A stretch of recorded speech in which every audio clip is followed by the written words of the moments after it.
Please start a recording. This one is not yet started. Now it is started. Thank you.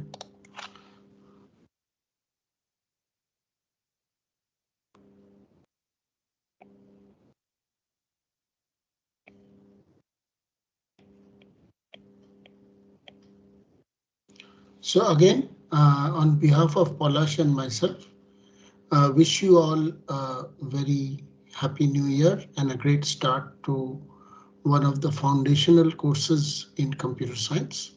And we welcome all of you to this course. As I had already, Palash? As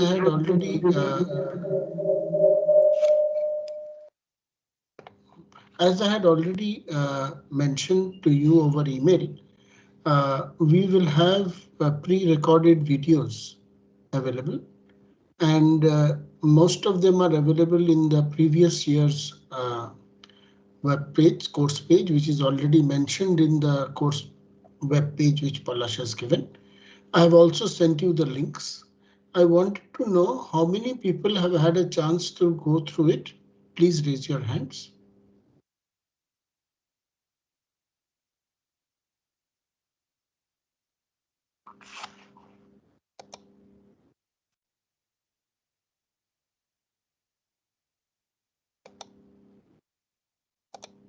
Okay, thank you. Thank you. You can put your hands down.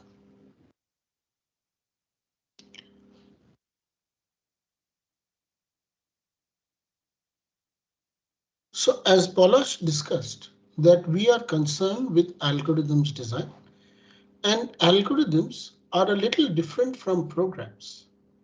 Saurabh Jina, and can you put down your hand unless you have a question? Do you have a question? Okay, so algorithms and programs are slightly different. Now, when you want to solve a problem, there are two ways of expressing the problem that you want to solve. The first is called what I want to solve. And the second is how to solve. This is typically called a specification, and this is called a solution method. A specification does not almost often specify how, it just specifies what, and therefore it's a mixture, and therefore it is of the form of what is called declarative. Whereas how is the step-by-step method that we use in a normal computer, and therefore for normal methods of how to solve, we have what is called procedural, where you provide step by step or a sequence of steps. But in the more general case, when your algorithms need not be deterministic, that means they may be probabilistic, they may be randomized, they may be parallel, they may be quantum, they need not be deterministic step-by-step algorithms. However, in this course, we will be concerned with deterministic step-by-step methods, and that is what we currently refer to as algorithms. Though there are declarative algorithms, but the algorithms that we mention will be all procedural algorithms. That means it is not only what I want to solve, it will also tell you how I want to solve. Now the question of how I want to solve may come, all of us are very interested in writing code. But for us, it is more important that we go through a process of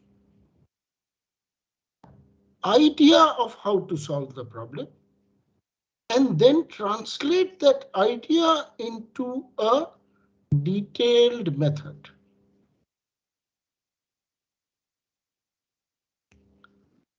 So algorithm design, which we shall do, will be instead of learning algorithms one by one, which is also a good thing. Learning all the good algorithms is also a good thing. But if I give you a new problem statement, how do I solve it? Is there a method to solve it? And that is what we will try to focus in this course, and we will take you through a journey of that. Palash and I will try to take you through a journey of that. There, the first is how do I solve, convert an idea to a detailed method. So this idea to detailed method will come in between, will come from what I call a solution definition. And then the detailed method will come. And the detailed method will end up in pseudocode. Pseudocode, as Palash just mentioned, is just code, but written in a manner in which another human being can understand it specifically. So all the details for a human being to understand it is enough. But all the details for a computer to process it and convert it to an executable is not necessary. Now, this pseudocode contains two interesting integrated parts. One is the algorithm, that is the method. And since any algorithm will work on data, we will see that the way we store, manage, access, and retrieve data is very significant and determines the efficacy, efficiency, and performance of the algorithm. So data structures are hand in glove with algorithms, and it is only then they end up with the effective pseudocode or the final solution. So if we have to get to the final solution, we have to get to there. But let us come back to idea to detailed method. So this idea or solution definition, or what we shall call is an initial solution, will not necessarily be one solution. All of us think, because when we write a program, we just write one algorithm. This is how it will exactly work. But our idea is a methodology by which can encompass many possible final solutions. And therefore, our step of idea to detailed method will go through the phases of initial solution, analyzing this initial solution, refining the initial solution to a final solution, integrating the data structures to get the final algorithm. These words and these things which I'm saying now will translate as we go through a sequence of examples which we shall see in the first few classes. The second idea that we shall use, which is not necessary, but we shall use as part of this course, is that this idea, this initial solution, we will try to write down in the form of recursive definitions. Can anybody tell me what is a recursive definition of a problem?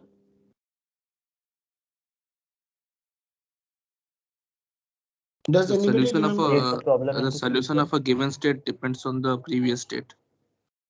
Can you tell me an example of a problem which is recursively defined, which you have done? Fibonacci sequence. You remember GCD-AB? Knowing. The factorial. You remember GCD-AB? Yes, sir. Do you know how to write it recursively? Yes, sir. Like it's the same as the GCD of B and the smaller of the numbers and A mod B. Yes. And that is enough. That gives you the GCD by taking No, one mod. No, we have to like keep doing it. Yeah, so that is where There the is a base recursion case. comes. Yeah. So here suppose we have this, then first, what is the first thing we do? We check if A is less than B. If A is equal to B, then what do you return? If A is equal to B, you return what? A. Return A. If A is greater than B, then what do you do? We swap the number. If A is greater than B, you swap the number. And then what do you do? And then we divide. Then we divide A by B. And if B is greater than A, what do you do? Then we directly divide A by B. And that ends your solution? No, and then we continue this step. I mean. So suppose if A is greater than B, you take C equal to A by B. A modulus B, sir. A mod B. Think before you answer, since you all are so used to writing programs, even you all start writing programs even before thinking. And you all also start speaking without thinking. So think for 1 minute. That is what is the hallmark of this course. Think before you decide. So you take A equal to C equal to A mod B. And then what do you do?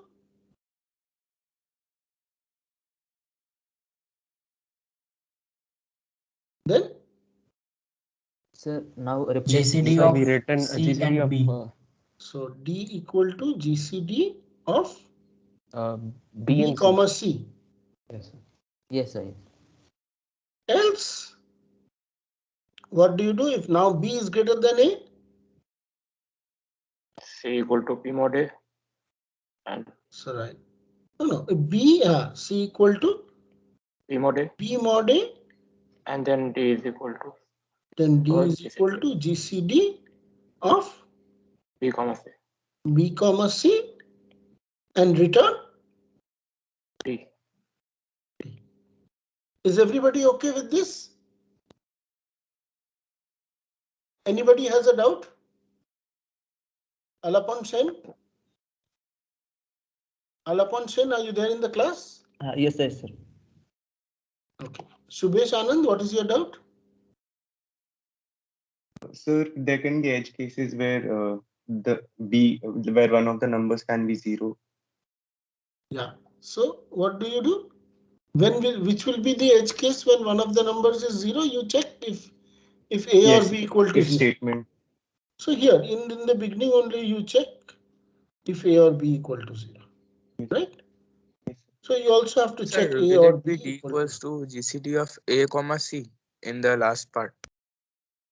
in the last this will be A comma C. Thank you. This will be A comma C. That's what you're saying, no? Yes, sir. Yes, it will be A comma C. Here it will be B comma C. Here it will be A comma C. Are you all with me? Good. Yes, sir. Yes, sir. Okay. Now, how many steps does this, how many calls to the recursion does this algorithm make? In the worst case? By the way, my class here will be different from the pre-recorded video because I will assume that you have read that so that we can have a better discussion. So how many steps will this algorithm take? Will this definition take?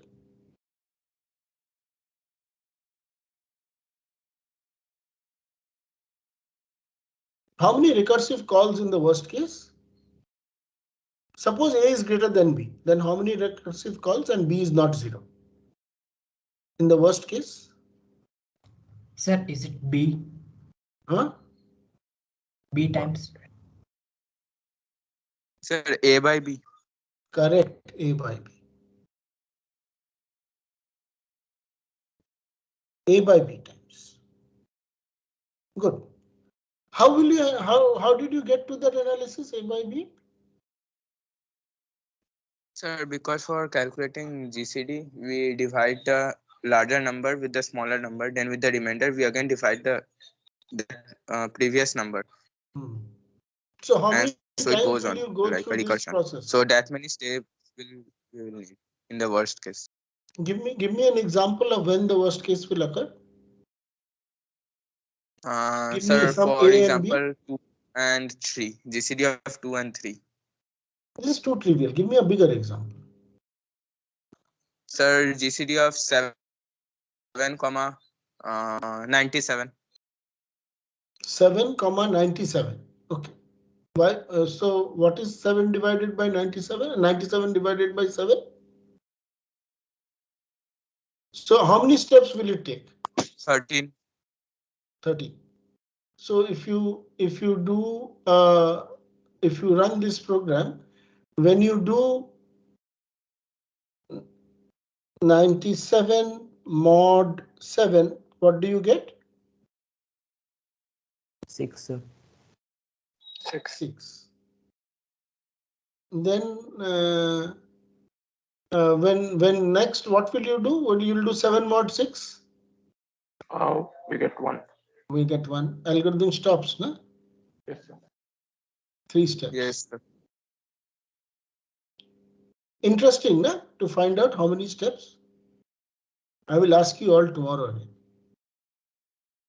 Got it? Why it is interesting? How many steps are required? Yes, sir. So these are very, very interesting things. Trivial problems which you think you obviously knew will yield very funny ways to look at things.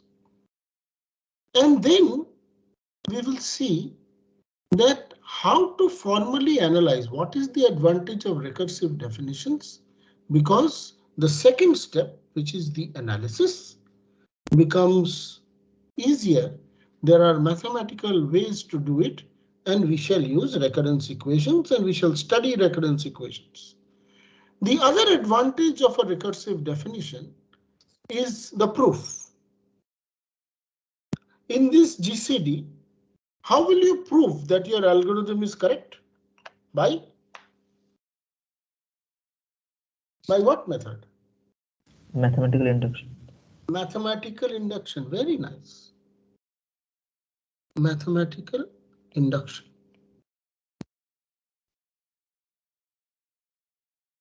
Everybody knows mathematical induction? Those who did not understand how you will prove it by mathematical induction, let me know.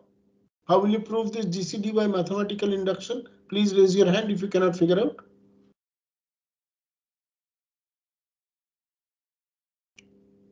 So I will assume it is clear to everybody. Don't feel bad that you are raising your hand that you don't know.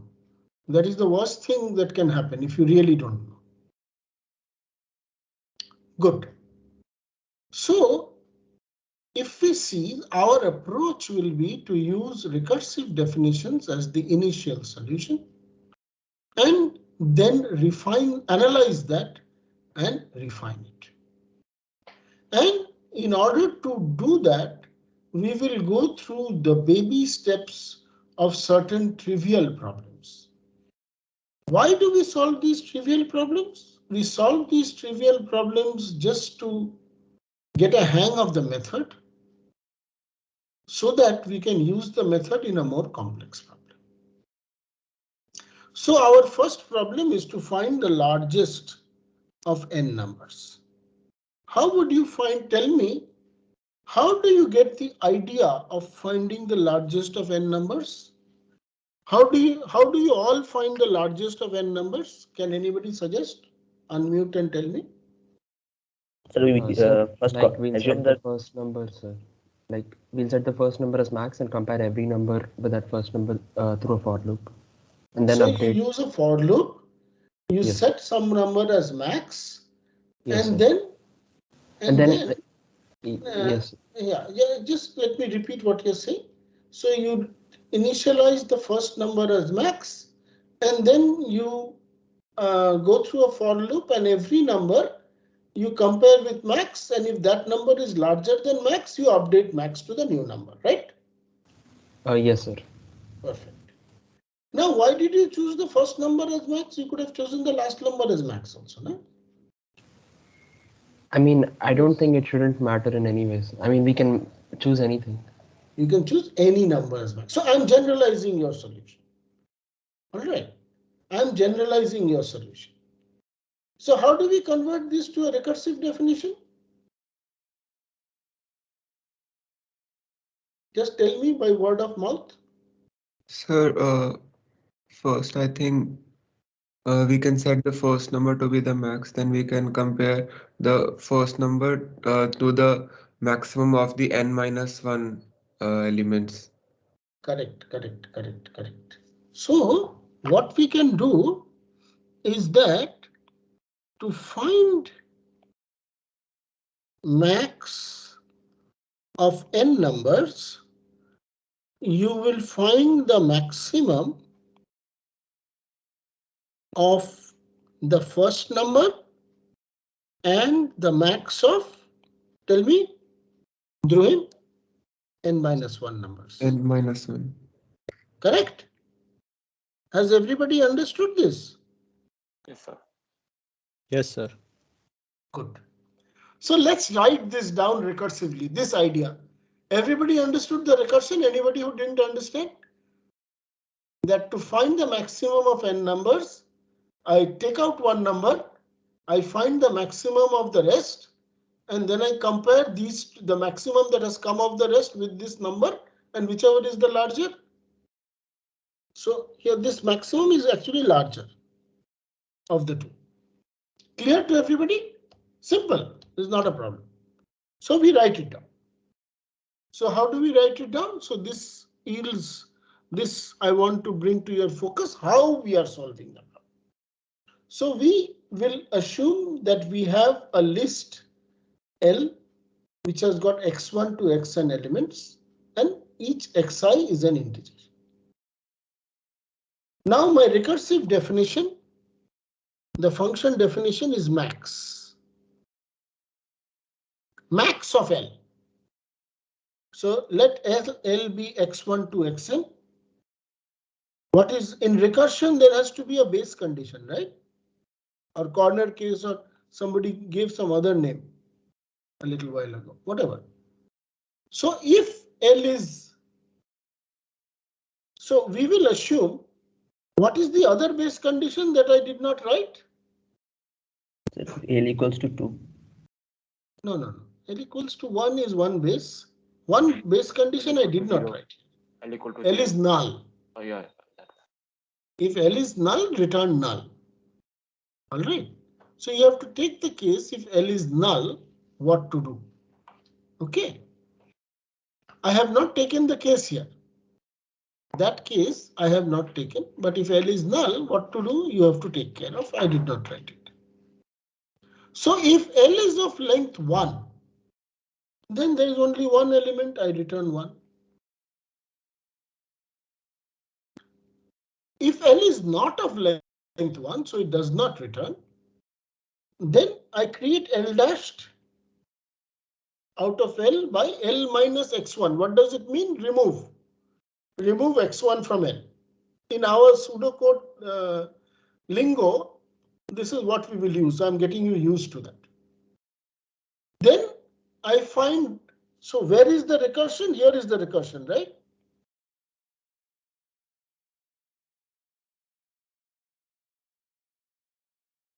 I find max of L dashed, and then if x1 is greater than or equal to y, which is the max of L dashed, I return x1, else I return y.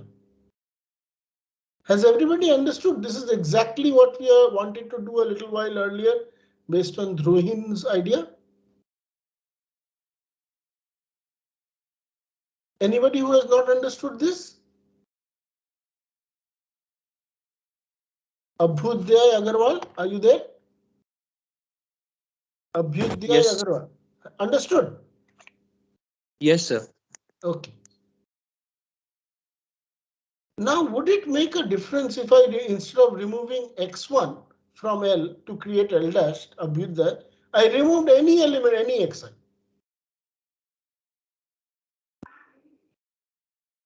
Sir, can you repeat once? Instead of removing x1 from L to create L dashed, I removed any xi. Would it make any difference in the result, final result? No, sir. It won't. Good. Okay. Apuv Modak, are you there? Yes, sir, I'm there. So now suppose my initial set of list of elements is 5, 8, 3, 1, 2, 6, 12. Then in the first step of the recursion, I would remove 5 and recursively call it on this. Then the recursion would remove 8 and recursively call it on this. Then it would remove 3, call it on this, 2, remove, call it on this, 1, then it would remove 1, then 2, and then finally 6. And when it is a single element 12, it will not call any more recursion. Then it will come back from the recursion. So the recursion has got two parts. When we recurse downwards, we decompose the problem. And after returning from the recursion, we recompose the solution. For us, the recomposition function is this part. The recomposition function is the comparison between x1 and y.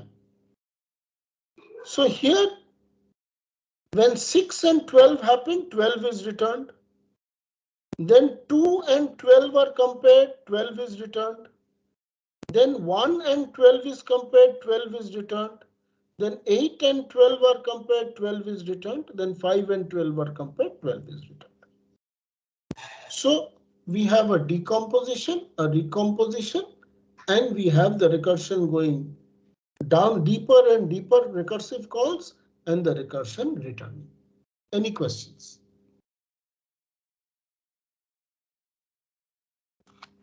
Anybody has any questions? Chandan Kumar? Chandan Kumar? Are you there? Yes, sir. Any questions? No, sir. Okay. So the proof of correctness is by induction, right, Chandan? Chandan, how would you prove correctness? PPC Chandan is a TA. Oh, sorry. Charvi Jain? I'm sorry. Charvi? Can't hear. Dhanraj Kumar? Yes, sir. So how will you prove it? How will you prove that this method is correct? It will give the right solution.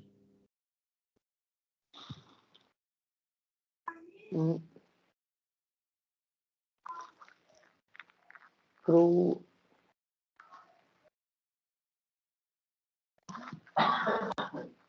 How would you prove it? Anybody would try? So we first take two elements and then we assume it to be true for n elements. Then we can take one more element as n plus one element and then check for if it is true for n plus one. Good. Yes, sir. Prove it by induction. Now, if we want to compute the complexity of this problem, then how many such recomposition comparisons will happen for n elements? N minus 1. N minus 1. How do you know it is n minus 1?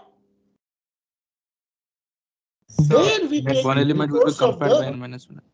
There we take recourse of these recurrence equations. We say the number of comparisons Tn for n elements is the number of comparisons of Tn minus 1 plus one more comparison if n is greater than 1. It is 0 if n is equal to 1 or less than equal to 1. So if you solve this recurrence, you know it is n minus 1. Clear? Any questions? Anybody has any question? Good. Now, my point here is that why did we remove only one element? We now knew that can we generalize this idea? Is this the most general way to solve this problem? We already discussed that instead of removing the first element, we can remove any element. But is there any other general way to solve this problem? Can anybody tell me? We can take the We can split it in any two groups of any length. Can split into half to two groups. We can split. That's what is very good. So actually, when you're removing one element, we can split it into two subsets L1 and L2. Find the max of L1, find the max of L2, and then compare the two maxes. Sai Sarath, is that clear? Yes, sir. So we write that now. We write that now. And what do we write? We write a new max 2. We write a new max 2, which takes L if L is 1, I return x1. Then this is the decomposition step.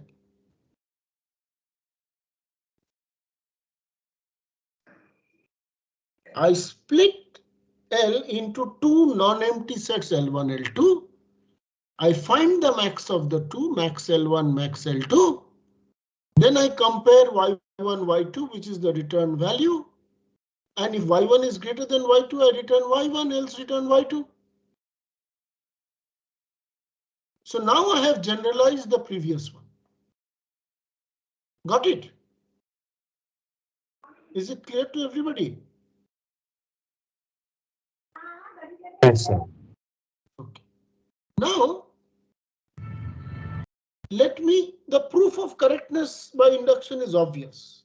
Now let me write down the recursive equation. So if I write this down,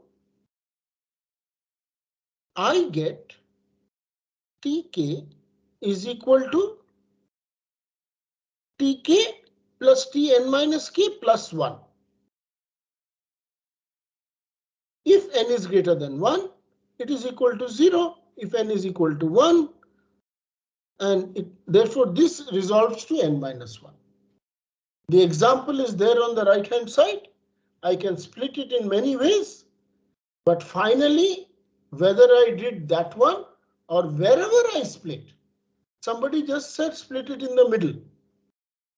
It does not matter. Wherever I split, it will always give me n minus 1. Is this clear? Dhanuka? Sir? Yes, Ishan, tell me. But sir, considering that splitting it into two lists would require us storing the array again and again. That will come to data structures, Ishan. So, but why are we even learning about this? Because when we come to another problem, we will see that learning about this is now we are learning, it is like when you learn to play cricket with a tennis ball before you go to play cricket with a deuce ball. Got it? Okay. We'll come slowly. I'll show you why it is required. This is a good question. The good question is that why are we doing all this? We knew how to solve this problem. Got it? Is that what you're saying, right? Yes, sir. We are learning the method. We are learning the method on a trivial problem so that we think that this method is of no use. But then we will see as we go to more and more problems and more complicated problems, how this really yields newer ideas. Have some patience, I will show you. Any other question? But this is a good point. Good.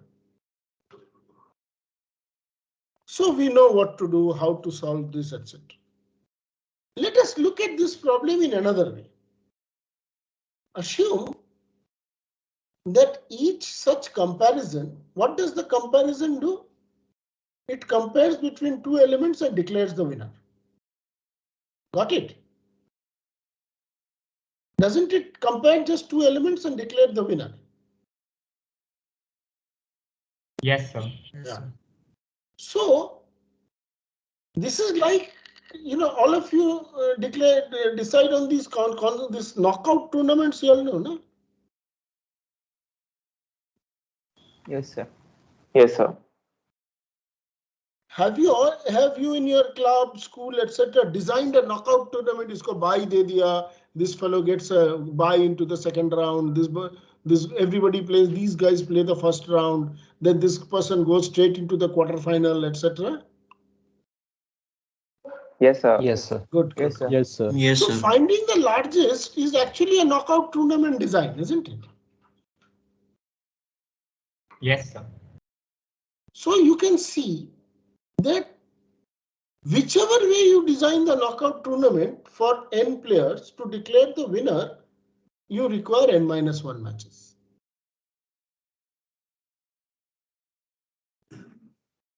Hai? Yes, sir. Whichever way, you can give buys to several people, you can put somebody directly to the final, but to declare the winner, you need n-1 matches.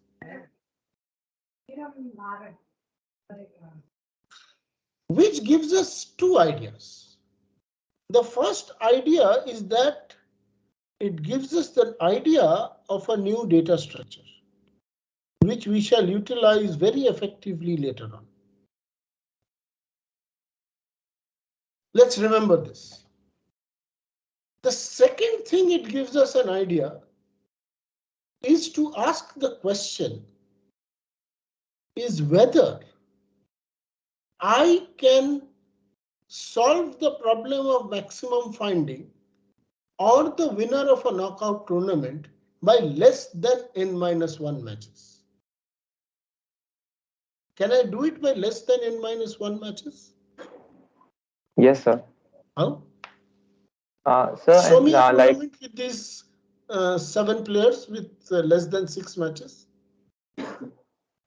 sir, actually, I also had a doubt. Like, won't it be n/2 matches? This is match 1. This is match 2. This is match 3. This is match 4. This is match 5. And this is match 6. Okay, sir. I was looking in the first round only. I got it. Not first round, total number of matches. You have to declare the winner. Ek round says the winner does not get declared. Okay, sir. Now tell me, my main question is that can I declare the winner of a knockout tournament of n players by playing less than n-1 matches? No, sir. Why? Sir, because it's actually like a theoretical part. Like we'll have to do the comparisons to know that this many comparisons to know that the particular player is a winner. Correct. So we can say like this, that like in every match, one player gets eliminated and at the end, one player must remain as the winner. So we will need. Correct. So, or sir, we can also put it as like we have to choose the largest among the them. That should be the winner. So it must be compared with everyone. So in that way, they all Correct. So the number of matches. So what does this tell you? This tells you that the maximum finding problem cannot be done by less than n-1 comparisons. It tells you from this analysis and the way that all of you are saying that all the algorithms in this problem are optimal in terms of the number of comparisons, because this problem cannot be solved in fewer comparisons. So this gives you a lower bound. Obviously, the actual data structure when I write the code, where there will be little less, little more, it's all right. But when we come to algorithm analysis, we will see that there is something called asymptotic analysis, where we are not bothered about the nitty-gritties of each thing. We are bothered about how this complexity of the algorithm will grow as the complexity of the problem grows. It shows that this is the best that you can do, and all the algorithms that we discussed were optimal. It also gave us a new idea of a data structure. And with this base idea in mind, tomorrow we will discuss some other problems. If you have any questions, I will answer them now. Otherwise, we will meet again tomorrow. Sir, in the previous slide, in the time complexity part, what is K? K is whichever way that you are splitting it into two parts. So you can split it for any K. Oh, okay. Thank you, sir. You can split it for any K.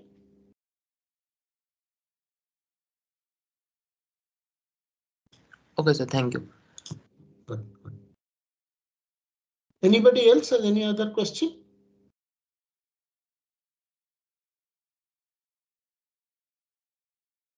Sir, so if we want to find out, like if we have matches with three people and we want to choose one best, so we can make 3 groups, right? In that manner. If you have matches with three people, I mean, that is a different kind of game. One game which declares one winner out of 3 people.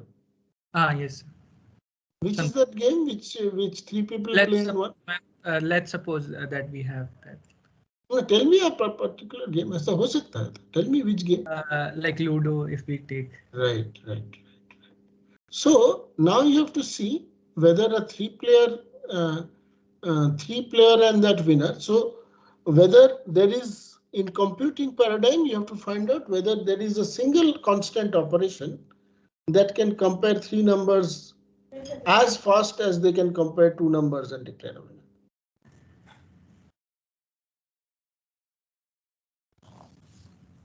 Like we can do 2. We have to take 2 relations in that case. Like,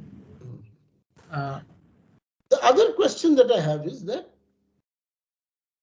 if instead of optimizing the number of matches, if I wanted to say that I want to solve the problem by in minimum number of days, I can have 1 match per day, but I can have many fields.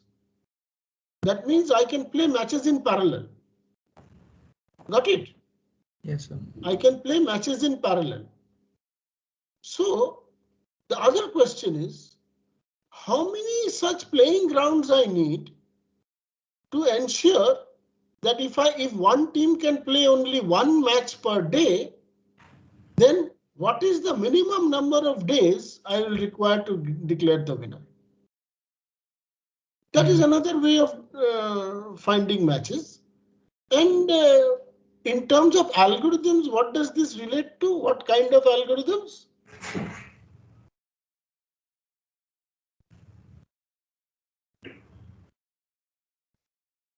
What kind of algorithms? What we just little while discussed are called sequential algorithms. And that would be a parallel algorithm.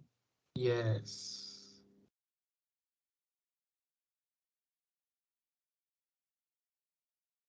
Though parallel algorithms is not part of this course, but this framework can be used to analyze even parallel algorithms, and we shall see that later. So you can stop the recording. If you have still further questions, I'll answer. Others can leave. We'll